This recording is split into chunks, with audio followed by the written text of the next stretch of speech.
Good morning बच्चों। आज हम कक्षा 4 की एनसीईआरटी बुक हिंदी की कहानी किरमिच की गेंद पढ़ेंगे। गर्मी की छुट्टियां थी। दोपहर के समय दिनेश घर में बैठा कोई कहानी पढ़ रहा था। तभी पेड़ के पत्तों को हिलाती हुई कोई वस्तु धम से घर के पीछे वाले बगीचे में गिरी। दिनेश आवाज़ से पहचान गया कि वह वस्तु क्या हो सकती है। वह एकदम से उठकर बरामदे की चिक सरकाकर बगीचे की ओर भागा। अरे अरे बेटा, कहाँ जा रहा है? बाहर लू चल रही है। दिनेश की माँ मशीन चलाते चलाते एकदम जोर से बोली। परंतु दिनेश रुका नहीं। उसने पैरों में चप्पल भी नहीं पहनी। जून का महीना था। धरती तवे की तरह तप रही थी, पर दिनेश को पैरों के जलने की भी चिंता नहीं थी। वह जहाँ से आवाज़ आई थी उसी ओर भाग चला। सामने की क्यारी में भिंडियों के ऊंचे ऊंचे पौधे थे। एक ओर सीताफल की घनी बेल फैली हुई थी। क्यारियों के चारों ओर हरे हरे केले के वृक्ष लहरा रहे थे। दिनेश ने जल्दी जल्दी भिंडियों के पौधों को उलटना पलटना आरंभ किया। जब वहाँ कुछ नहीं मिला तो उसने सारी सीताफल की बेल छान मारी। बराबर में ही घूस के गड्ढे बना रखे थे। ढूंढते ढूंढते जब उसकी निगाह उधर गई तो उसने देखा कि गड्ढे के ऊपर ही एक बिल्कुल नई चमचमाती किरमिच की गेंद पड़ी है। दिनेश ने हाथ बढ़ाकर गेंद उठा ली। लगता था जैसे किसी ने उसे आज ही बाजार से खरीदा है। उसने उसे उलट पलट कर देखा, परंतु कुछ समझ में नहीं आया। नज़र उठाकर उसने पास की तिमंजिली इमारत की ओर देखा कि हो सकता है किसी बच्चे ने इसे ऊपर से फेंका हो, परंतु उस इमारत के इस ओर खुलने वाले सभी दरवाजे और खिड़कियां बंद थे। छत की मुंडेर से लेकर नीचे तक तेज धूप चिलचिला रही थी।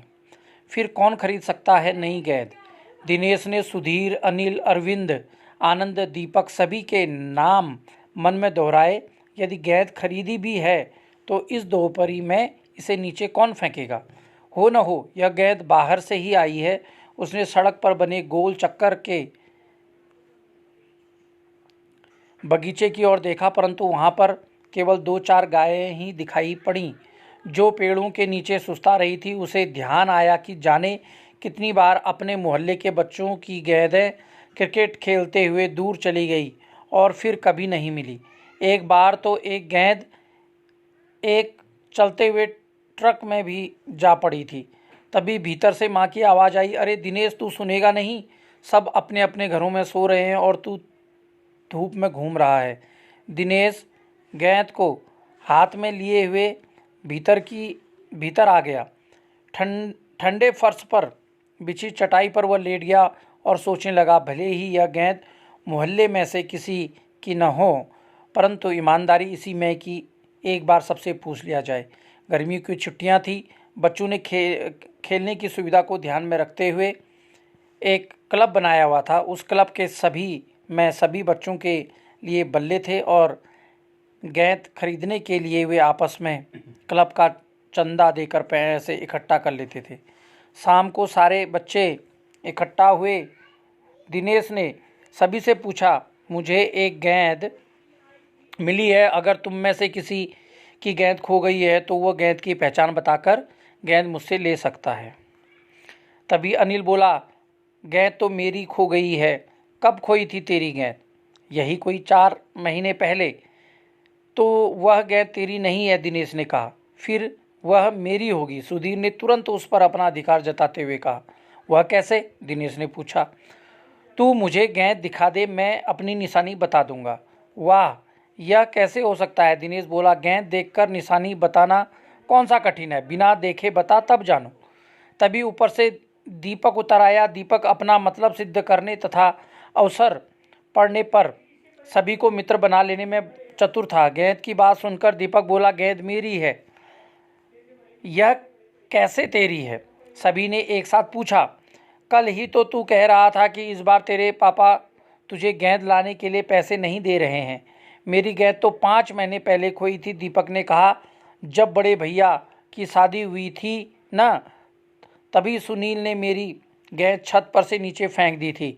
दिनेश अच्छी तरह जानता था कि यह गेंद दीपक की नहीं है। दीपक की गेंद 5 महीने पहले खोई थी और यह कभी हो ही नहीं सकता कि गेंद 5-6 महीने पड़ी रहे और उस पर मिट्टी का एक भी दाग न लगे। दीपक ने कहा, मैं कुछ नहीं जानता, गेंद मेरी है, यह मेरी है और सिर्फ मेरी है। अरे जाजा, बड़ा आया गेंद वाला, क्या सबूत है कि यह गेंद नीचे फेंकी थी? अनिल ने पूछा। दीपक ने कहा, हाँ सबूत है, मुझे गेंद दिखा दो, मैं फौरन बता दूंगा। दिनेश ने देखा कि झगड़ा बढ़ रहा है।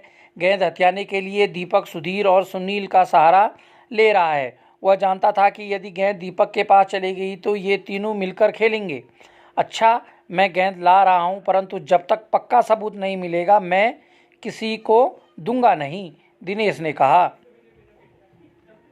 गेंद आ गई। दीपक उसे देखते ही बोला, यह मेरी है, यही है मेरी गेंद।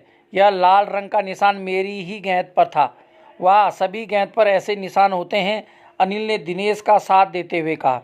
दीपक ने फिर जोर लगाया, मैं अपने पापा से कहलवा सकता हूँ कि गेंद मेरी है। अरे जा, ऐसे तो मैं अपने बड़े भाई से कहलवा सकता हूँ कि गेंद दिनेश की है, अनिल ने कहा। कुछ भी हो, गेंद मेरी है, दीपक ने उसे धरती पर मारते हुए कहा। धरती पर टप्पा पड़ते हुए मेरी गेंद में से ऐसी ही आवाज़ आती थी। मेरे साथ बाजार चल, दुकानों में जितनी गेंदें हैं सभी के टप्पे की आवाज़ ऐसी ही होगी। अनिल ने फिर उसकी बात काट दी। अच्छी बात है, तो मैं इस सड़क पर फेंक दूंगा, इसे सड़क पर फेंक दूंगा, देखूं कैसे कोई खेलेगा। दीपक ने जैसे ही गेंद को सड़क पर फेंकने के लिए हाथ उठाया और अनिल और दिनेश ने उसे पकड़ लिया। अब दीपक ने रुआंसे होते हुए अपना अंतिम हथियार आजमाया। बोला, या तो गेंद मुझे दे दो, नहीं तो मैं इसके पैसे सुनील से लूँगा। अब तो सुनील, दीपक, सुधीर का गुट मजबूत होने लगा। तीनों का ही कहना था कि गेंद दीपक की है और उसे ही मिलनी चाहिए। दिनेश तब तक चुप था। वास्तव में दिनेश का मन उस समय सबके साथ मिलकर उस गेंद से खेलने को कर रहा था। बोला, अब चुप भी रहो, झगड़ा बाद में कर लेंगे, अपने अपने बल्ले ले आओ, पहले खेल लें।